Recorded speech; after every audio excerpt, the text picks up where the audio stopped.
This is step 3 of the 4-step process that allows you to take student-written book reviews and turn them into blog entries.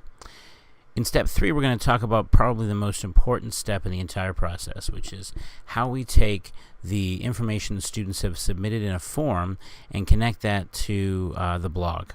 We're going to use a tool that is free and gets added on to your Google spreadsheet. But before we do that, I want to show you what that spreadsheet looks like.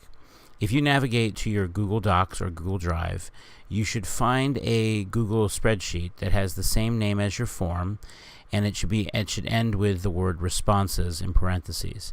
This is the now empty spreadsheet in which all of the entries to your form will arrive. This is where you will go to export if you need to grade if you need to sort all the different entries so that you can give out prizes for the most pages or the highest rating. Basically, it's where you, behind the scenes, will see all of the information captured by the forms. But a select amount of this information, which will not include identifying student information, it will not include data that you collected just for your own use. Some of this information will be sent to the blog as a blog entry. And what this add-on is going to do is change the contents of some of these cells into an email message that gets sent to WordPress.com to that secret email address. So let's walk ourselves through that process. When you're in that responses spreadsheet, you can look at the example I have here, and you'll see a menu item that says add-ons. The menu item add-ons will be the form Mule add-on. Because you copied your form from my template, you also get my responses. If for some reason it's not there, you can just go to Get Add-ons and search for Form Mule. Form Mule is essentially just a tool that allows you to take data from a spreadsheet and send it as an email. Under the Form Mule, you'll want to choose Setup and the first option there. The first question that Form Mule is going to ask us is, where is the data that we want to use? And you'll choose your Form Responses 1 sheet. Then you have to click on the button that says Form Trigger, and you want it to send on Form Submit. So every time somebody submits a form, we want to send the data through an email. And that's all that we have to do on this particular page. Next, we click on the button that says Templates, and we need to review that one template that you have. Now, if you don't have a template here because you're setting this up for the first time, you can follow my example here to set up your template. So after you save template settings, you have the ability to edit templates. And when you do that, you're basically given an example of what the email messages are going to look like. In the To box, we need to paste that secret email address that we got from our WordPress blog when we enabled Post by Email. In the subject line, I recommend the novel title with those little caret or greater than, less than marks, because that's how we mark the items that come from the form. You can also click on the button in the Merge Tags column on the right to get that information.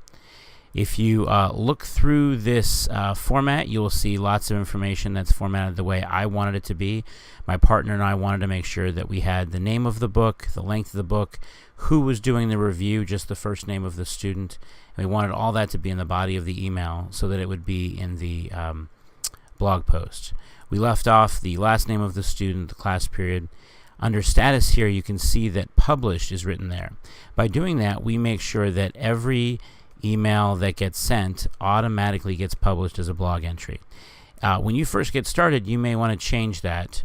You can actually put the word draft there, and the blog entries will be saved in WordPress but will be set as a draft where you will have to review them all and publish them.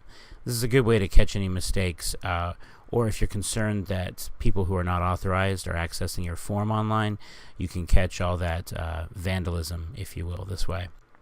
Any marks that you see in the body text there that are surrounded by brackets are the format that WordPress's Post by Email requires, and so that language is very specific.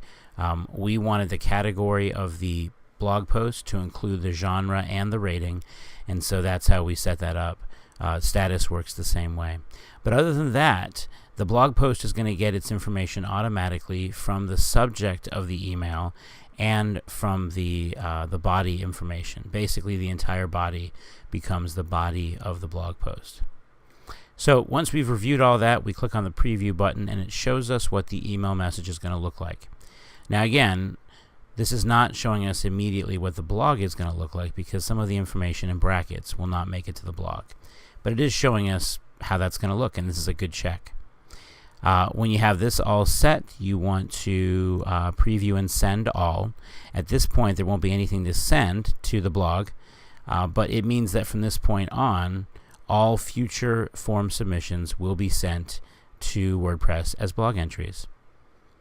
Once you have this all set up, that brings us to step 4.